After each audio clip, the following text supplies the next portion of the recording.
आपल्यासोबत या ठिकाणी कर्जत जामखेडचे आमदार रोहित पवार देखील आहेत माझ्यासोबत। दादा, मोठी दुर्घटना आहे, अनेक लोक वाहून देखील गेलेले आहेत आणि त्या पुलात देखील लोक अडकलेले आहेत। ते आहे ना, इथं तुम्ही बघितलं NDRF, पोलीस प्रशासन, सर्वच लोकांनी, ग्रामस्थ सुद्धा बॉडी काढण्यासाठी मदत करत आहेत आणि सगळ्यांचाच प्रयत्न चालू आहे की जेवढ्या जास्त लोकांना जिवंत आपल्याला बाहेर काढता येईल।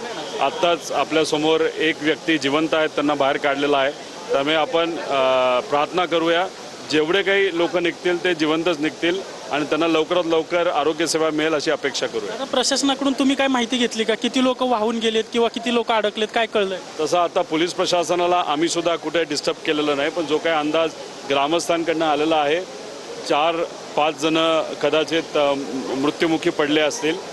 आम्ही मुद्दामून पोलीस प्रशासनाला त्रास याच्यासाठी देत नाही की पोलीस प्रशासन त्यांच्याकडे लक्ष दिलं पाहिजे आणि आम्ही इथं ग्रामस्थांबरोबर आणि काही लोकल प्रतिनिधी आहेत, लोकप्रतिनिधी, यांच्यावर आम्ही सर्वजण इथं आहोत। दादा, हा जो पूल जो कोसळलेला पूल आहे तो फक्त पादचाऱ्यांसाठी होता, मात्र नागरिकांनी दुचाकी घातल्यामुळे ओव्हरलोड झाला आणि त्यामुळे तो कोसळल्याची माहिती समजते। सहसा ग्रामस्थांना जर दुसरा कुठला पर्याय नसेल तर मोटरसायकल येणं जाणं हे पूल वापरतात। विषय असाच आहे की आता या पूलचं काय करायचं, काय झालंय, काय मंजूर आहे हे आपण थोडंसं नंतर त्याच्यावर चर्चा करूया। पण आता महत्त्वाचं काय, जिवंत जास्तीत जास्त लोकांना वाचवणं हे जास्त महत्त्वाचं आहे।